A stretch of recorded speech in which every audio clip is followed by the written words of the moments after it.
said, cheer up, the sun is red. Live, love, laugh and be happy.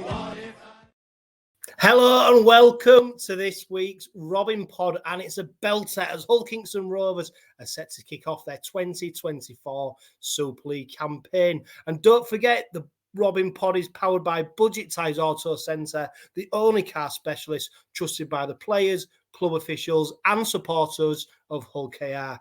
Joining me this week is Dan Craft and Joe Appleyard. But before we speak to them, let's catch up with Sky Sports' Jenna Brooks as she shares her hopes for the new season and what we can expect from Sky. Jenna, it's great to have you back on the Robin Pod, which is now the fourth season of the Robin Pod. I was just thinking, how long have you been covering the games for Sky now? So my first grand final was in 2019, but I'd only done bits and pieces in the lead up to that. I got this job full time a couple of weeks before we went into lockdown, so in 2020. Yeah, so my first season. Yeah, so fully entrenched in rugby league. They're obviously a familiar face to people who tune into Sky Sports for the rugby league coverage, and there's some exciting changes for 2024. They certainly are. If you haven't heard us banging the drum the last couple of weeks, every game is going to be available live on Sky. It's the only place. Like, I know Super League Plus obviously going to be showing every game, but if you want to watch the games live, you do that through Sky Sports. So we're so excited. There's just a real different kind of buzz around the build up to this year. You know, as I said, I've been involved in a number of seasons now, but this one does feel different. Yeah, I was going to probably echo what you're saying, Jenna. There does seem to be, whether it's because of the IMG provisional gradings for clubs, the fact that clubs have got to up the game to make sure that they get the right grading, the fact that there's going to be more games ever than before able to watch, whether that's on Sky, the BBC, of course, announcing that they've got the free-to-air deal. So I think as a supporter of rugby league and as a supporter of Super League, it is a really exciting time, and what a way to open up Super League as well with a Hull derby. Absolutely. Cannot wait for that Hull derby. But just on what you were saying before, I think it's only right for the sport that finally every game will be able to be viewed live. I think it's what the sport needs. I think it's what the sport deserves. It's going to open up to a whole new audience. We're going to get new eyes on the game. You know, Johno, we always say all it takes is one rugby league game and you're hooked for life. So we're just hoping to, you know, open the doors up for people who might not necessarily have watched Super League before, that they can now watch it now. As you said, BBC, I think they've got at least 15 games that they'll be showing this year. Super League Plus is going to be huge as well. Then, of course, the Sky Sports streaming service. So it's all to look forward to.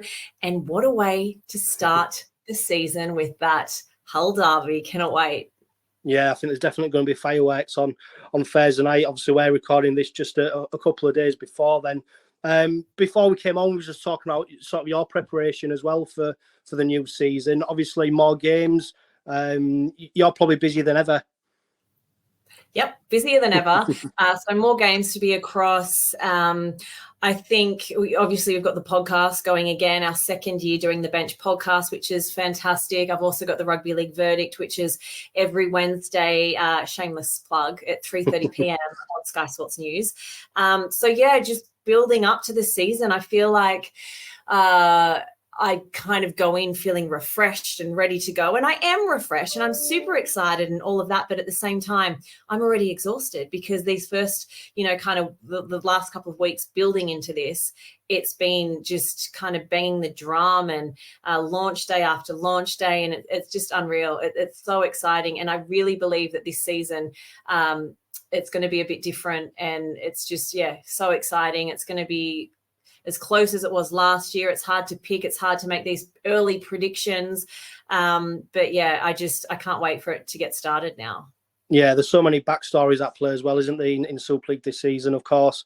We've got the Wigan Warriors. Can they defend their title? St Helens smarting from not being able to come to the post last season. Of course, we've seen a rejuvenated Warrington with Sam Burgess coming in to coach them. Of course, Hull Kingston Rovers, you're on the Robin Pod. We're expecting to hopefully go that one bit better and actually lift some silverware this season. And then there's a number of teams who struggled last season and will be expecting to do better with a raft of new signings. Head coaches being changed. And And London Broncos back in Super League, so we've got the big city represented, which is a welcome addition to Super League again. So there's so many stories at play this season. There are. And again, just on the fact that every game is going to be live, I think it's the first time that we're really going to be able to follow every single story from the beginning of the season to the very end. Like, as a journalist, it's hard for you to kind of travel between games. There's some games that are going to be obviously played at the same time, but you're still going to have access to watch the whole thing. So I think that's massive in terms of the narrative this year. And as you say, there's a story with every team. You pick the team. I mean, St Helens, you mentioned, how are they going to fare without James Roby? They've got some new signings. They're going to be, determined to come back and win it.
Jenna, it's great to have you back on the Robin Pod, which is now the fourth.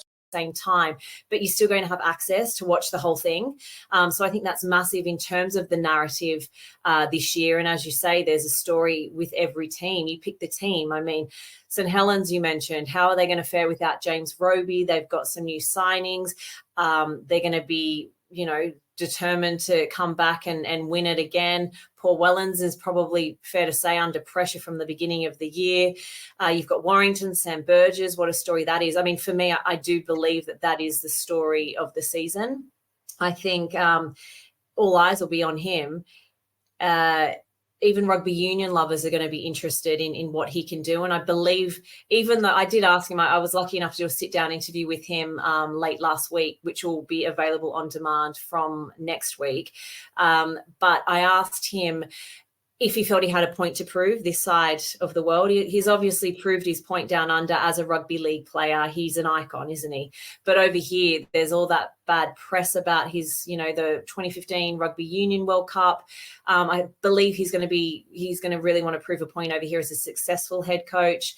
Obviously, Warrington haven't won the title in 69 years. So he's got a massive task ahead of him.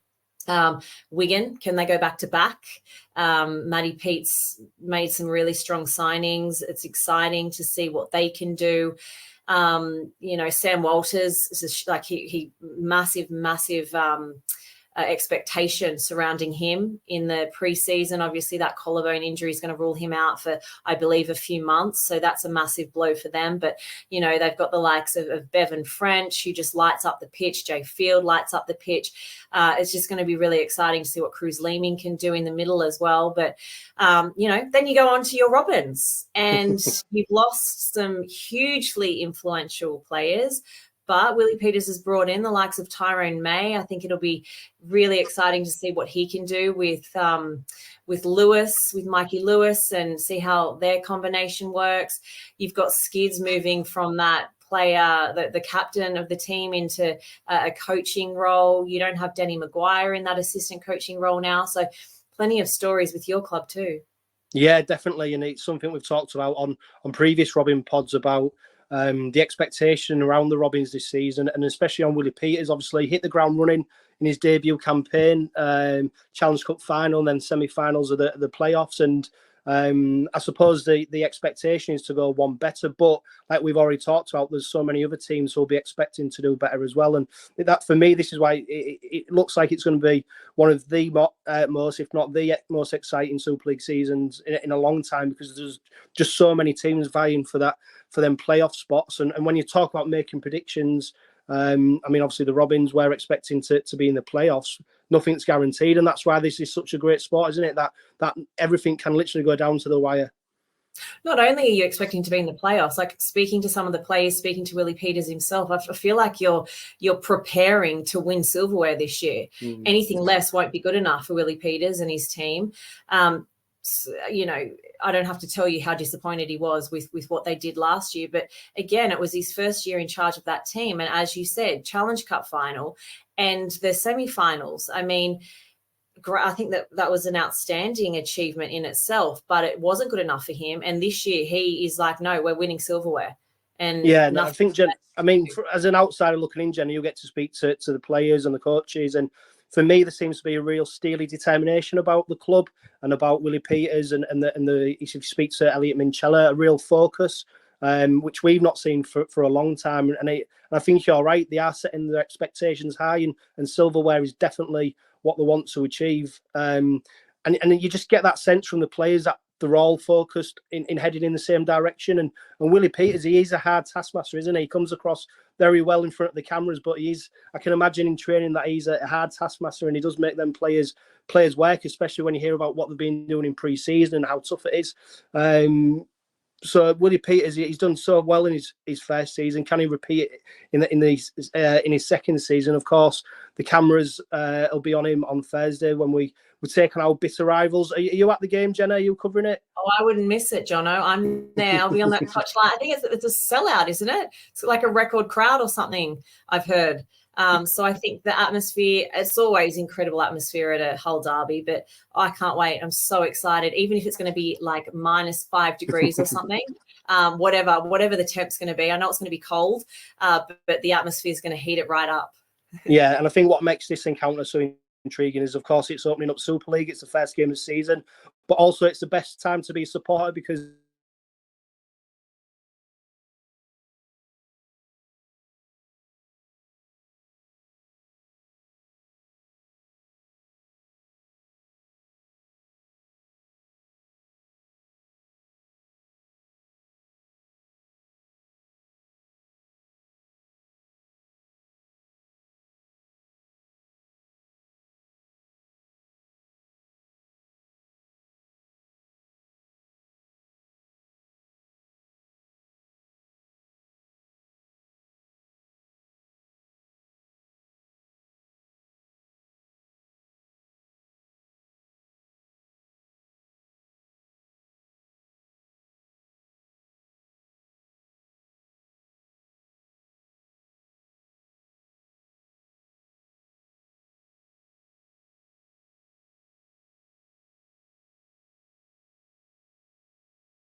Jenna, it's great.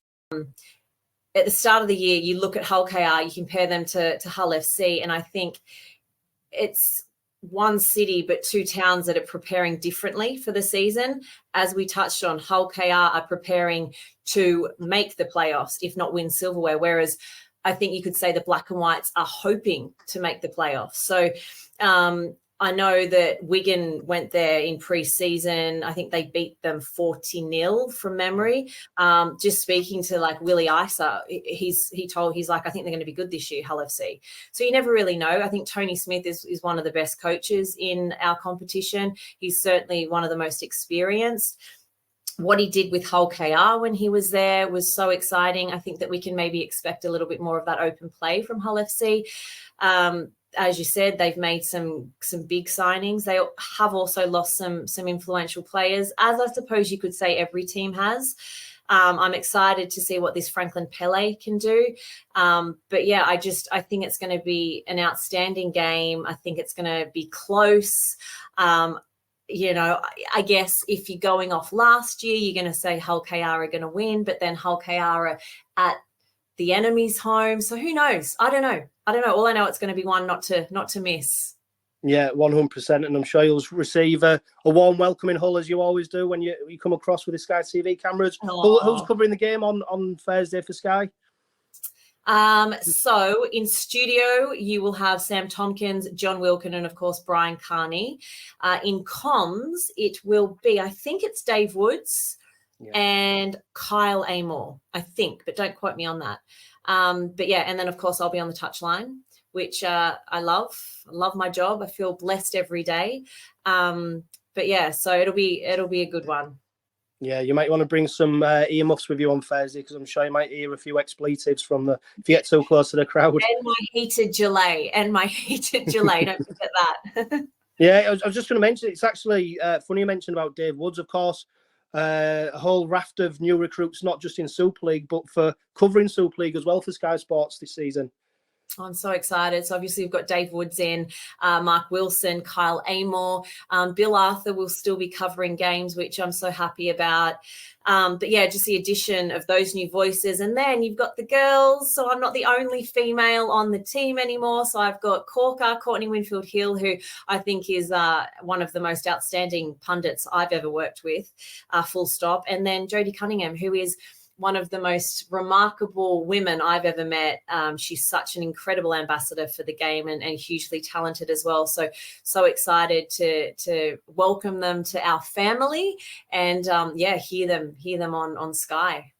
Yeah, and part of the big rebranding for Super League this season was bringing the women's and wheelchair game and the men's game under all on one Super League banner. And about time, I say, Johno, about time. 100%. And people who were fans of the female game are going to be able to watch more games than ever as well this season. Yeah, exactly. And I can tell you that both the grand final of the wheelchair and the women's will be live on Sky Sports as well. So yeah, it's going to be a massive year across all three competitions. I think it's just another nod to how important this sport is to Sky. We love this sport, and I think sometimes fans can get caught up in the figures and get caught up in things that they probably don't know the whole story around. But what this new deal does, what these additions to the team do, is illustrate just how important this game is to Sky Sports. So I kind of want to get that message across as well, because it is, the team that is behind, not just the people that you see on camera, but the people that work tirelessly behind the scenes, the producers, the APs, the vision mixers, the directors, they give up their time, they sacrifice so much, and they love this game. We all love this game so much, and we want to see it succeed. We really do. And I feel like the changes that have been made in 2024 are going to take a huge step towards the success of the sport. Yeah, Jenna, you have a fantastic season. A safe journey over to Hull on Thursday. And thank you once again for coming on the Robin Pod, and hopefully we'll get you on during the course of the season in 2024. Thanks for having me, Jono.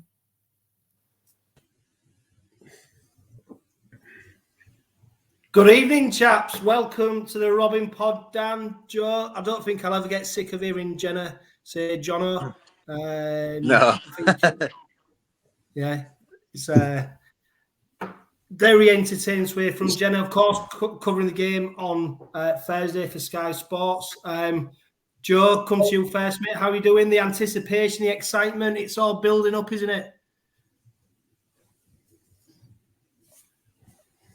Yeah, just like I said, you get the excitement, don't you? Now the Super League's back, everything, what you and Jenna were speaking about then, Super League Plus, wheelchair women's game, everything seems to be under one roof now, and I think off the field, it's probably been the most positive I've seen the sport, and obviously it all accumulates to Thursday night when we go to the MKM. But I think with all the games going to be on telly, the BBC deal, new look commentary, you can't complain. We've wanted this for years now, haven't we? And I think it's going to be one of the biggest, hopefully one of the best seasons to date, because we need to grow the sport now. 100%. And apologies to anyone who experienced any problems there listening to the first part of the Robin Pod. Live pods don't always go to plan, but hopefully you've got to hear from what Jenna had to say. Dan, welcome back to the Robin Pod, mate. How are you doing? Yeah, not too bad, Johno. Great to have you back. How are you? How's the nerves ahead of Thursday? Or are you one of those Rovers supporters who are experiencing any nerves? I mean, there's a bit of a confidence about the Rovers support at the moment. Yeah, not nervous. I wouldn't say I'm nervous. I do think we'll win. I think in the tipping league, I think I've got the narrowest margin. Though. I've got 8 points on last year. I think the most pessimistic. But on paper, you look at the two sides. We should win, shouldn't we? That's it, Joe. The squads were announced early today. Obviously, Hull Kingston Rovers named their squad FC at lunchtime. When you look at the teams, I look at the teams, Joe, and I look at the squad, and I think if we go player to player, I don't know if it's maybe a bit of arrogance, but I think that squad that we've named blows them out of the water. Yeah, do you know what? I've heard that term arrogance a few times, and it's hard to say that because it's the first game of the season, and I know everyone's going off the back of last season, but there is that arrogance because of what they did last year, and obviously of who we've brought in. I mean, I was saying to my pals earlier, you take away that derby narrative and who you're playing against, and it's round one. You look at them two squads on paper, you look at what Rovers want to do this season and the way they've talked. Forget that it's Hull FC. You should be beating teams like that. I know it's going to be tough. I don't think people are on about 30, 40 points out there, the neutrals. I think it's going to be close. But there's no doubt for me that if we want to be where we're at this season and we want to be chasing silverware like Willie spoke to Jenna and Hull have so many times about, then you've got to be picking these teams off because, again, forget that it's Hull. Forget that it's the first game of the season. I think in the long run, Rovers are going to be streets ahead of this black and white side this season. And I think we've got to start strong the season like we did last year against Wigan. And yeah, for me, I know they've got a few injuries, so have we, but there's no reason why we shouldn't be putting them aside. On my tipping, I did them by about 20. And that is probably being arrogant, and you never know, it might come back to bite us. But we're in a stage where probably there was a few years ago, weren't they, when there was on top of us and we was using the excuse, well, you should be beating us anyhow. That's what they're doing now, aren't they? So it's a win-win for them either way, because if we beat them, then they'll be going, well, you should have beat us. You're going to be the next big things. But then if they get to beat us, they'll be like, but hell, you were saying you was going to win everything before a ball was kicked. But yeah, I am a bit nervous, to be honest, just because I think everyone's tipping Rovers. And I just, obviously, first game back being a fan, I want to experience a victory. So I'm hoping that the gods align and we get over the 2 points. Yeah, Dan, I mean, pre-season seems to have been like forever, doesn't it? It just seems to have gone on. And obviously, we're just a couple of days away now from the first game of the season. I think the players will be absolutely chomping at the bit to get out there. There seems to be a real steeliness, determination about the squad. And I think that's breeding it into the supporters as well, in terms of we're ready for the game, we're ready to take to the stage almost. And yeah, take out the fact it's a derby. I think we're all ready for that first game of the season. And, of course, it is the derby, which has a little bit more significance to it. But, ultimately, it is 2 points at the end of the day. And the season's not determined by what happens on Thursday night. But it would be great to start the season with a victory. No, yeah, like you said, like Joe says, we need to sort of take it out of the equation that it's them. We need the 2 points. If we're going to be up there, top 2-3 side, we need to be beating the teams that are going to be near the bottom, and that's what we need to be in for. Like you say, with the attitude coming out of camp, you got like some 𝗕𝗂𝗱𝗴𝗲 today. Just listening to him on the interviews, they just all seem to be on the same page, the same goals, the same narrative. You know, Willie Peters and the 𝗀𝗂𝗽𝗏, everybody seems to be on board with that, which I think is absolutely brilliant, and it's what we need. This bit of a togetherness. There's no one man that's going to define the season. Everybody's on the same page, same goals. Let's achieve it together.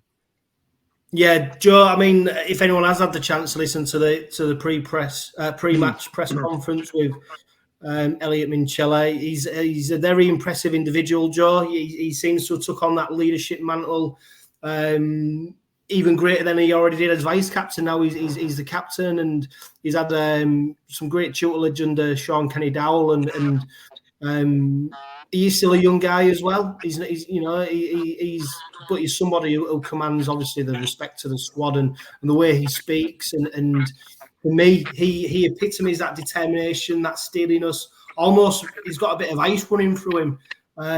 He seems to set things in his stride. Obviously, you've got a chance to speak to him previously, and when he was named captain, I don't think many people's eyebrows were raised at it, just the way that he has conducted himself already. I think, like Dan mentioned there, the 𝗀𝗂𝗽𝗏𝗏, I think it's about taking knocks and coming back into the foreign, and I think that's what he did. Obviously, he played the first round last season, didn't want up to standard. Willie Peters gave him quite a stern talking to. He goes away, didn't spit his dummy out, because we've seen if people do want to spit the dummy out and stuff, then they'll get released, if get moved on. Whereas Elliot learned from his mistakes and arguably was one of the best 13s in the comp last year, along with John Asiata. But yeah, I think he was probably the born leader, wanted the born successor to Sean Kenny Dowell. I'm sure Skids had a word with Willie saying it's probably Minnie's time to shine. And yeah, a really good interview earlier. Obviously, he has captained the side before, unofficially, if you want to call it that. Now he is the official captain of the Robins. And yeah, no greater game to lead in his first one then at their ground, obviously, against the Black and Whites. And I always say, for a kid from West Yorkshire, you won't get many more West Yorkshire lads who've bought into East Hull and moving over the east side, neck of the woods, and proper buying into what the Robins are about. And I think that's what Willie Peters wants. He wants that one club mantra, and everyone's got to be singing from the same hymn sheet, and he certainly does that. And yeah, I think he'll go bigger and better this season. And there's not many middles, especially loose forward, who's got the ball handling skills of him, who can act like a prop forward and, probably play a full game. Couldn't he'd run his blood to water every game if he could. But yeah, so I think big season for Minnie as well. Yeah, just last one, Joe, before we talk about Super League in general in 2024. Is Minchella an 80-minute player yet? I think he could be, but we saw it. I always go back to like when we had Tony Smith's last year, didn't we, with like George King, when he was the out-and-out best middle, and we kind of ran him to the ground, didn't we? So I don't think we need to. Obviously, we'll go on to speaking about what our squads will probably look like on Thursday, but you have got options now, haven't you? I know that them two are injured at the moment, but Sam Luckley and Matty Staunton should be back within a week or two. You've got Dean Adley, who can play numerous roles. Then, even Whitbread has had a stint at 13 in the NRL. So he can move about and chop and change, and I think that's the beauty of Rovers' pack this season. Hopefully get them two lads back fit, and we get through it unscathed on Thursday, because every single player, barring a few, can play in the back row, loose forward and stuff. So if he is flagging a bit, you've got the chance to bring him off, and then other leaders will step up. But I'm sure he'll be leading from the sideline when he's off for his 5-minute stints, what he normally does. Yeah, definitely. Dan, if we look at Super League as a whole in 2024, I mean, we're talking about Hull as potentially being a team that will finish outside the playoffs. Do you think they're in a mini league almost, with London, Castleford and Hull in there, or do you think they're a little bit higher than that?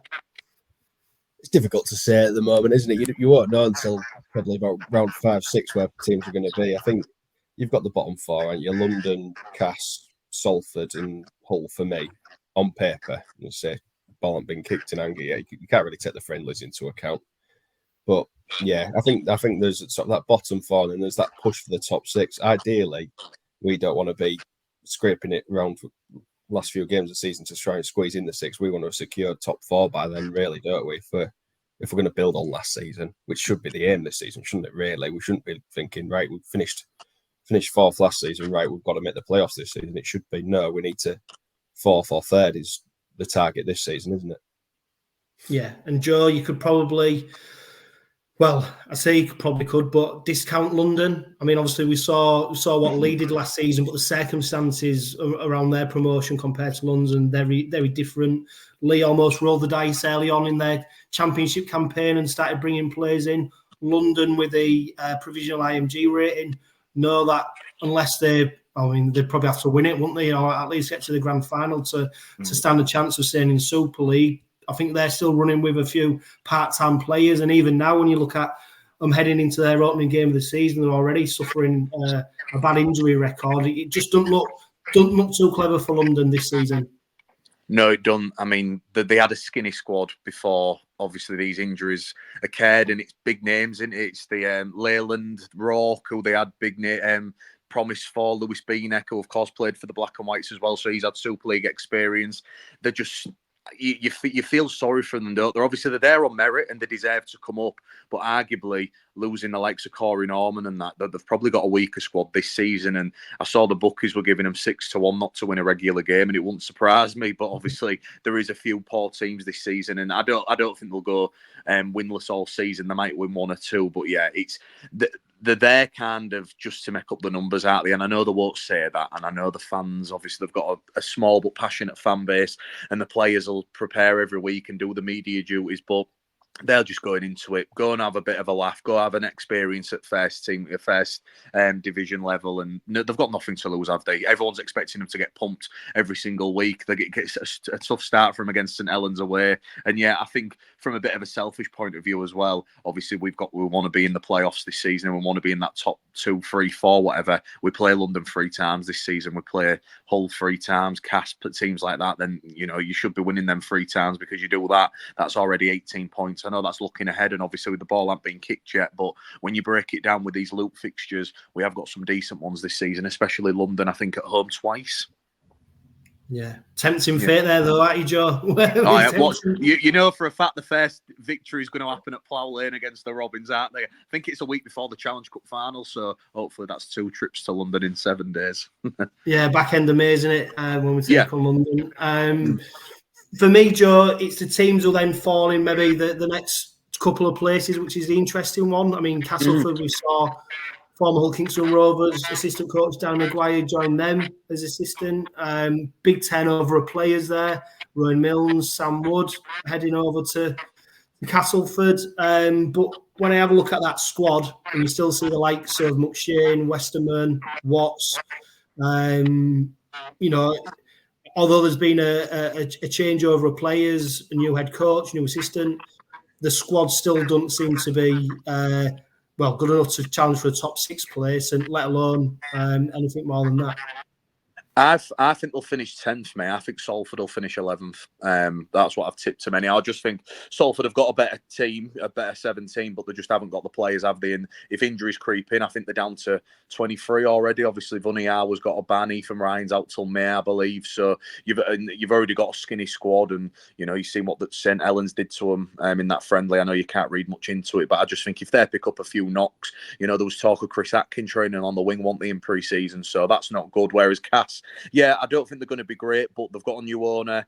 Again, for the millionth time in a season, the stadium plans are getting done up again. They brought some youth in, so I think they'll have more energy. I think they're trying to build out. They'd be delusional not to, to think they're going to be anywhere near the top 6. But I do think they'll be better this year, and I think they're trying to clear the dead wood out. Obviously, you've mentioned some names there. They've still got the likes of 𝗷𝗏𝗏𝗏, and that was, stealing a wage last season. Let's not put it lightly. He went to Donny in League One, and there's been a lot of pre-season chatter about him. So yeah, they've obviously changed the quota recruitment differently now. They're getting people over from the NRL, whereas before it was just people getting released from Super League clubs, which I could never get my head around. But yeah, I think Cass, Salford, London and Hull FC, I think will be the bottom 4. I think FC 9th, Cass 10th, Salford 11th, London 12th for me.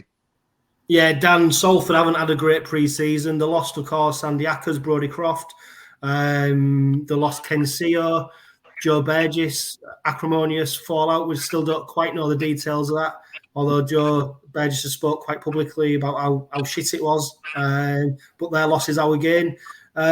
Salford, they're flattered to deceive sometimes, don't they, in terms of the squad, the players that they have. They seem to have been able to get more out of them than than maybe they should have done over the last couple of years. But surely, when you look at the squad this season, Salford are going to be a side that struggles. Yeah, I agree with Joe. I think they'll be right near the bottom. Salford. They had a bit of good news today, don't they? As the council bought the stadium, they've taken over the stadium, which is good news for them. So they've got a permanent home there, which is good for the game in general in Manchester, isn't it? But like you say, they just seem to be able to load the players over. Like they've had Jackson Hastings in recent years, haven't they? Got Brodie Crofton and whatnot. But I think that they're the big loss, aren't they? Brodie Crofton and Andy Ackers to Leeds are just a massive loss. I just can't see where they go from here, really. I think similar to Cass, aren't they? They're a club that aren't really blessed with wealth at the minute. But 23 players for a squad isn't anywhere near enough, is it? You see last season, the way the game's going, how fast-paced it is, you're decimated by injuries, aren't you? Because that's the nature of the game, isn't it? That's the way it's going.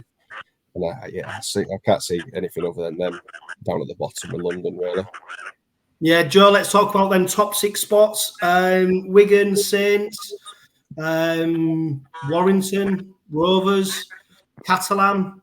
You know, when you start filling them slots up, you know, like I said, fingers crossed that Alkington Rovers are part of that, because if they're not part of that, you know, it's something must have gone wrong along the way. But it is going to be hugely competitive. Huddersfield, do you think they've got an outside chance, or do you think it's another season out of the playoffs for them? I think if it's the latter, he'll be the first coach to go. But I think their first 3 games are Leigh, St Helens and Wigan. And obviously they're missing Luke Yates now. I think he's got a big ban and he misses them 3 games. He's probably their best player for me in the pack. I think he's brilliant at loose forward. Yeah, I don't know, because they've signed some good players, haven't they? Obviously, you've got a bit of unknown quantities in Clune and Mayhew who have come over from the NRL, and you can't really say what they're going to do. They've lost some big names. Obviously, McGilvray is gone, but they've replaced him with Adam Swift, who was a very good player in a bang-average FC side last season. And then they've still got the likes of Chris Hill going strong at 42, whatever he is. So they're a real weird team. I always feel for Ken Day because he's pumped so much money in, and then when you go there, it's like a graveyard, isn't it? Sometimes, especially if it's 2 poorly supported teams. Yeah, I think Huddersfield will either be top 4 or probably 8th, but you never know what you're going to get with them. But then you could say the same about Warrington with Sam Burgess, obviously. Sky and everyone's bigging it up, but I don't know if he's ready to be an head coach yet. He doesn't seem like he's the type of bloke who was ever going to be an head coach, does he? But he might work wonders, and yeah, it's going to be interesting. And then you've got Leeds, who I don't think will be as good as everybody thinks. I think Leigh will be good again, but many people don't. But I think Leigh will be right up there. And then you've got your obvious, your Wigans, Catalans, Saints, and then hopefully 𝗀𝗃𝗏 fit into that bracket as well. But yeah, 7 or 8 don't fit into 6, did they? So we've got to be right on the ball. And I think you look at our opening 2 months, you've got to be picking up, I won't say maximum points because you'd be in dreamland then, wouldn't you? But you've got to be there or thereabouts, because you don't want to get dragged into a end of season race for that top 6, especially if you're going deep in the cup as well. But yeah, so excited. It's going to be a great competition. And again, from 1 to 7, 8, can't call it, can you? Yeah, and Dan, I suppose Warrington are the ones that have got the big eyes on them, aren't they, in terms of Sam Burgess? I mean, it doesn't matter who they seem to have as head coach or which players they have, they seem to come up with the same outcome. Obviously, they've rolled the dice with Burgess. It's his first head coach role. So you do wonder whether they're actually going to finally crack it. Daryl Powell wasn't able to get a tune out with that side, and obviously there's been a bit of a turnover in the playing roster. But, you know, no doubt Sam Burgess will be the darling of the TV cameras. It's just whether he's able to get them off to a good start, because you know that if things start going wrong early on, it can become a bit of a soul destroying place to Halliwell Jones. Yeah, I just can't see him as a logical appointment for him. You think if they're trying to push themselves, Warrington, he's got a bit of money, hasn't he? Is it Simon?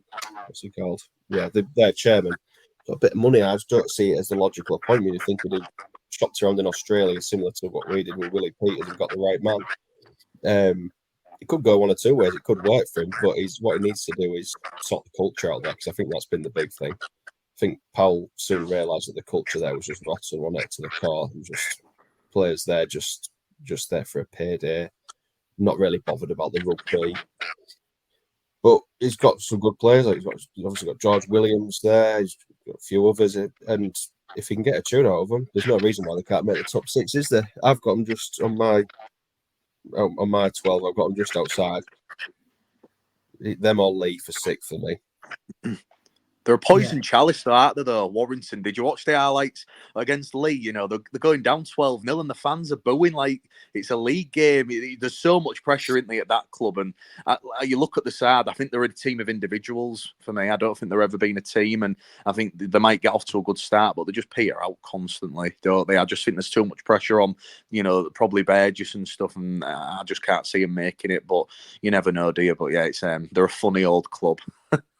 Yeah, so Joe, if we look right at the very top end then, so we look at League Leaders Shield and we look at potential grand finalists. I mean, Wigan, you know, you can't look beyond them, but St Helens will be smarting from not being able to lift the trophy last time out. Catalan Dragons, all the noise coming out of there is really positive about how they've not had to rebuild the team. Actually, they've just added to it. John and Abdul, of course, over there on a season-long loan deal. So it is going to be interesting to see who finishes with that League Leaders Shield and then who makes Old Trafford. The team who I've got a few question marks of is probably Saints.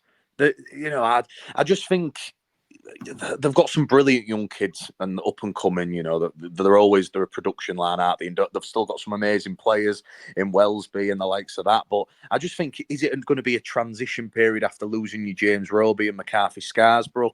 I'm not convinced about Ritson and Conrad Arall as 2 quarter players. Again, they'll bed through U40 and the next Jack Wellesby will step up soon. And I think they'll be in the top half. Of course, I'm not saying they're going to be at the bottom 4, but I just think, I think they might just have another season where not going through the motions, but having another transition, you know, looking at the end of people's contracts, moving on, getting the youth product up. I think Wigan are there, aren't they? They're the ones who everyone's, I think the 1 to 4 on some out there to win everything. And of course, they've got a brilliant team, but until they get back on the grass, you never know, do you? Obviously, they looked good against Hull, but it's a friendly and you can't read too much into it. Catalan always have that Perpignan spark where it's always tough to go over there. It has been since they came to Super League. And then you're looking at that and then you're thinking, is it going to be a Rovers or Lee in the top 4 again, or what's it going to be? But I don't think there's nothing to fear. I think it's a very competitive division. But when you look, we're always in that mentality if it's your own club. And again, going away from the arrogant side of it, you always look at other teams, don't you, and big them up and go, what a team they've got. But you only have to look on Twitter and everywhere else, and I know some rugby league fans' opinions don't really matter, but people are talking about Rovers now, and it's nice to be in that bracket, and you know it's time to walk the walk a bit, and there's no reason why we can't be in the upper echelons again. No, but Dan, Joe's right, isn't he? You know, it's time to walk the walk kind of thing. You know, we've got to be beating St Helens, Wigan, Catalan, more so when we play at their place as well. And I think there's a few hoodoos we need to sort of get off our back here and I think that is what propels us into that top 3 bracket. Can you see them breaking into there, Dan, next season? Do you know what? You said top 3 bracket. Joe's mentioned that he's got some question marks about Leeds. For me, Catalan, I don't think they'll be top 2 side this year. I think they might be, you know, 4th, 5th, maybe 6th. I think that I don't know. I just there's something about them. I just can't see it this season.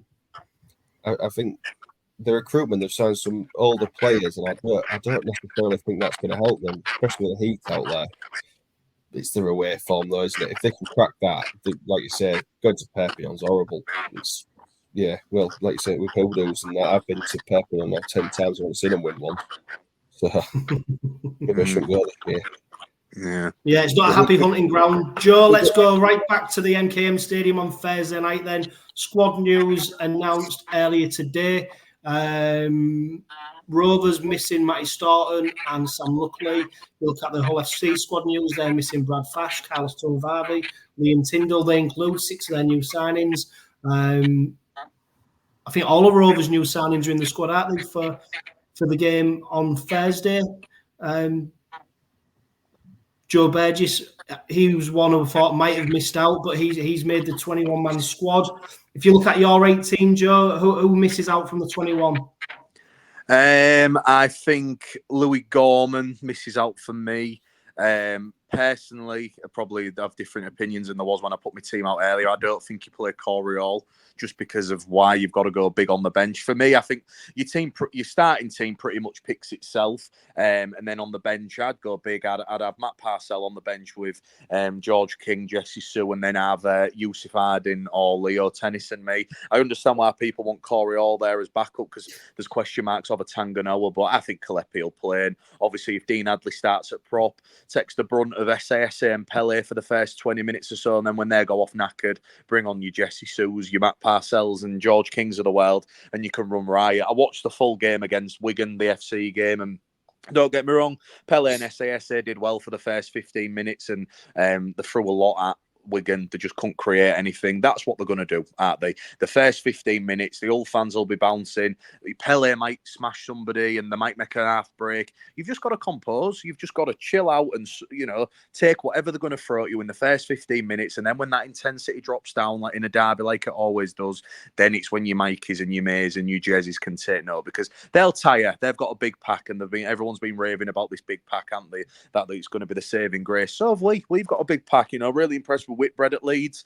I thought he was really good. I think George King hasn't maybe had the best pre-season by all accounts, but we know what he can do on the pitch. And then you've got your Dean Hadleys and that of the world who are workhorses. And for me, that's how I'd go. I think you just take what they're going to give you the first 10, 15 minutes. It might not be perfect, might be gritty, but then if you can get their bench on, which I think looks very, very weak compared to ours, that's when you can start turning the screw. Yeah, you're right. They've got a number of youngsters who are making up their 21-man squad. You do wonder if Tony Smith wants to get into a middles battle and he's going to try and beat us up down the middle, because if you look at their backs, there's not much creativity there, is there? They've obviously got Brown who's come in, New Zealand international. I think Joe Kate has been lining up at hooker as well. So something different for them. But you start looking at across the board and there isn't much creativity there in terms of players who've got pace and speed, who can do something off the cuff. They just don't seem to have that.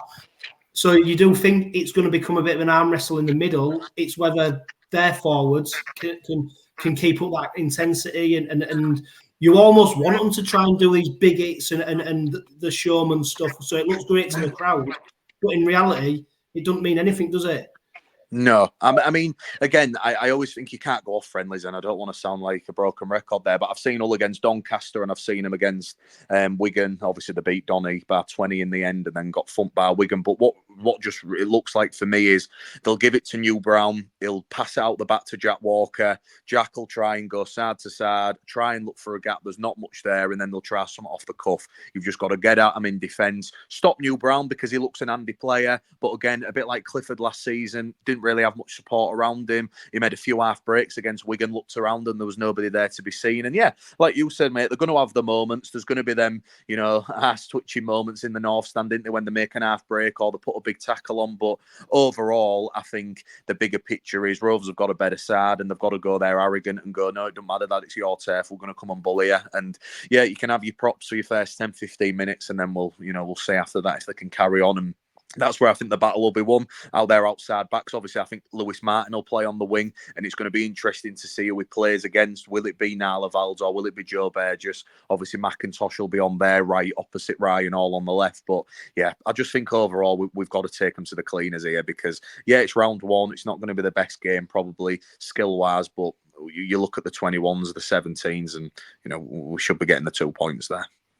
Yeah, Dan, does Joe Burgess for 18, or I would like to see 𝗬𝗆𝗆𝗏 and his pace, because we saw, didn't we, in that 40-0 victory that, you get some speedsters on there and you get some open play and you can take full advantage. Of course, that was a different side, different season, but I do feel like this is a game where some of the speedsters could really take advantage of broken play, And I think 𝗬𝗆𝗆𝗏 could be the one who gets the nod, especially when you consider Burgess missed a month of pre-season, didn't feature in the pre-season friendlies.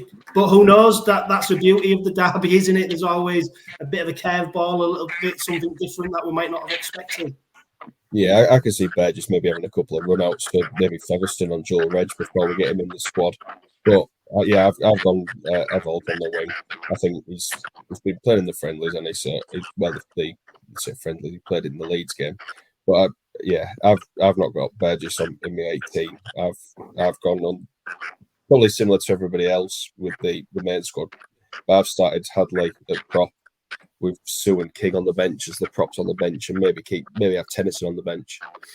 Thought he looked quite handy pre-season. Going back to like looking at their like comparing the squads, they haven't got a recognised half. But that Neil Brown is an hooker by trade, isn't he? And you look at their even like you're going to have Hall and Gildart lining up against McIntosh and Cameron Scott, aren't you? And then even inside them, you've got that Ockenbo. We're watching him for Canterbury. Couldn't tackle somebody, didn't he? Could he? He wasn't bothered. I think that's the way to beat them. You're gonna struggle against Pele and SAS. That's their game, and like you said, big lads. I think the way to beat them is out the back. You're gonna have so much joy out there. You saw that at the derby, and it's different players, but in the derby in Good Friday last year, when we put 40 on them, we were just passing out to the left, weren't we? And just walking through them. And I think that could be a similar story with this. Yeah, Joe, I mean, one thing Willie Peters has said is, and what he's got a bit of a track record for, is he does like to reward players. Now, obviously, Corey Hall, he's been featuring in a new position. He's trying to add a bit of versatility to his game, and the fact he's featured so heavily, does it point to the fact that actually he's going to be rewarded with a first team jersey? I think Willie Peters during the week also, it was interesting what he said about Tennyson, saying actually how he performs better than he trains. And then look to change his training schedule or increase his intensity. But if he feels that he's a player who performs when he's put out on the pitch, then you could argue it. The derby on Thursday night is the perfect opportunity for him to get some game time, and I suppose it's a good opportunity, isn't it, for these players who have performed well in friendlies or done well in pre-season training, that there's a light at the end of the tunnel, and there is a reward, because obviously that brings other players along with them as well to say, look, this is your reward if you do what we ask you to do. Yeah, of course. And I think if, it's either on the bench, Corey Hall, Yusuf Harding or Leo Tennyson's probably going to play, aren't they? So if you'd have gone back a few months when the derby was named, you wouldn't have put any of them on your bench. But obviously people change and there's a few injuries. But yeah, they can stake a claim. Again, it'll all come down to tactics, won't it, as well, of how he wants to line up. And I know Corey's had a really good pre-season. I think in the two games, for me, I think he did struggle. I know Willie kind of pointed him out, didn't he, in the Leeds game, and he sees different things to us. But I thought, especially the tries, I think at least 2 or 3 of them he was at fault at for me. But again, it's the bigger picture, and it's not just them, but in them key moments, is he ready to fit in the back row against the Sow or an Ockenbo on opening night in front of 20,000 people? Probably not. But can you maybe put him on the bench? Maybe it offers a utility option, doesn't it? But we'll see. But I think what will be interesting is the new rules as well. I think Rovers have done really well, haven't they, with the play of the balls? I remember minimal offences in both the Sheff and the Leeds game, whereas Hull on the other hand have struggled a few times, especially the big props. When there was tired, the likes of Ashworth and that conceded a few penalties against Hull, and obviously they're going to be clamping that down this season. So I think if Rovers can adhere to the new rules and kind of take the game to them, have a bit of that wind-up marching about them, Hull have got the tendency to, be a bit sloppy and discipline-wise. I know Tony highlighted it in the victory over Bradford, the victory over Donny, and the defeat to Wigan. He kept speaking about discipline. If you can get the likes of Mikey and Jez and 𝗵𝗂𝗏 running around the likes of Ashworth and that, then you should be winning penalties for days there. So it's all these little tactics where I think Rovers, can come up the upper hand there. But yeah, for me, I'd like to see Harding or Tennyson in that 4th spot. Yeah, for me, Joe, I think the speed around the ruck is what wins it for Rovers, and I think their ability to offload and the fact that Jez Litton is been given that starting role, or we expect him to be given that starting role. Willie Peters already mentioned that he wants him to be first choice, but I mean when you look at who his replacement is, 𝗵𝗂𝗏, it's an envious position to be in for us, isn't it? So I reckon speed. That is why I wonder if he might just give the nod to Corey Hall in terms of his speed and his ability. But like you said, he was short in defence in the pre-season friendlies, and there's no doubt you can get away with it in pre-season friendlies when the results don't matter. When you're playing the first game of the season in front of 20,000 people in a whole derby and the world's watching you, it's a different place. But then again, if you're not put into these positions, how does a coach know you're going to react? So it is going to be really, really interesting to see how the lineup one thing that intrigues me, Joe, is around the flexibility of the players within a game. So we're getting the Leeds friendly. We saw 𝗂𝗂𝗡𝗏 move to centre. We saw 𝗬𝗲𝗏𝗀𝗏 change position as well. We saw 𝗦𝗢𝗡𝗏𝗏 go out onto the wing. Do you think that's a feature, or do you think that was just purely for pre-season and needs must at the time? Yeah, I hope so. I wouldn't like to see everything chopping and changing when you're at home to St Helens after 20 minutes. I'd like to have seen 𝗂𝗂𝗡𝗏 got a bit more time at full-back in the Leeds game. Obviously, I know he was trying different things out, but then that's why I always thought should have played a little bit of a stronger squad against Sheffield, because then you could have done 20 minutes, 30 minutes there. Again, we're not the coach, so we don't know. And I know Willie's not that massively keen on friendlies, but for me, they're there for a reason, and you've got to run them out, and the players are paid to play out there. But yeah, for me, I think if he's earmarking 𝗂𝗂𝗡𝗏 as a full-back, and yeah, 𝗪𝗓𝗏𝗏 can move there, but then you'd have to move 𝗬𝗲𝗏𝗏𝗏 on the wing and 𝗂𝗂𝗡𝗏 into the centre, and for me that just wouldn't work. So I hope it was just because it was a friendly and he wanted to try some different combinations out. But I think come game day, come Super League, you've got to have your square pegs in square holes, haven't you? Yeah, and Dan, what do you make of Willie Peters' comments that Tyrone May's comments that he's in the side to basically feed Mikey Lewis, and Tyrone May's the organiser, the guy who's orchestrating the team around the pitch, and Mikey Lewis is the one who's sort of playing off the cuff, giving that freedom, that free roll that he seems to enjoy. Yeah, I think that's a good thing. It can only be a good thing, isn't it? Because you look at last season when we had, before Schneider come over, we had Milnes and Lewis. I think Lewis was having to do everything, wasn't he?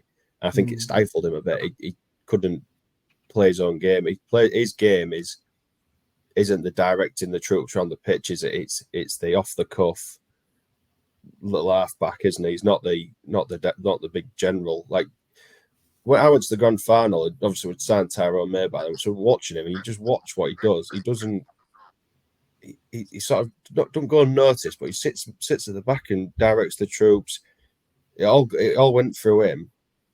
But it wasn't much flash stuff. But you watch what he actually does, and it's the little kicks through. He knows where his runners are. He knows where to pass the ball, and I think that can only benefit the likes of Mikey Lewis. It just gives him that bit more freedom to play. It takes the pressure off him, because we sometimes forget that he's only 21, 22 year old. Just takes the pressure off him in that respect. It lets him have his freedom to play his game. Yeah, Joe, Tyrone May, he's the one player that I'm really looking forward to seeing. I think he's got a really sort of, not a funny playing style, but the way he sort of roams around the pitch, and he's always trying to offload. He's looking for the pass. He seems to be someone who's just always trying to see what's on and what's on offer. And obviously his role is to provide a platform for Mikey Lewis to be able to come with those moments of magic. That said, Tyrone May is equally capable of producing his own moments of magic, isn't he? And especially with his assists. Well, that's the thing. I think it was 22, won it last season in the regular season. So he's not coming over and just directing the troops as well, is he? Do you know what I mean? He can score a try. I really like his short kicking game. You know, when Abdul left, obviously everyone was going, Rovers haven't got a kicking game anymore. For me, Mikey's high kicks are getting better and better every game. And he'll have worked on that a lot in the off-season. And for me, I think I thought Tyrone May, along with the likes of Harry Smith and that, have got one of the best short kicking games in the Super League. And I think Batchelor and Tanganoa will really benefit from that, because if you look at Catalan last season, on the fifth, Tyrone May always likes to dink it into that little area where the back rowers are. So, you know, if they're always worth a punt, probably on Sky Bet beforehand if they're both playing. But yeah, for me, I think if May and Mikey can click, people talk about contrasting styles and all that. They'd worked on it in the off-season. If them two can work together, and you can have 𝗂𝗂𝗡𝗏 fully fit out the back in the span, and then Matt Parcell and Jez at 9 and Minnie at 13, you know, that's some span in it, and everything around that will come together because of them 5 or 6 players there.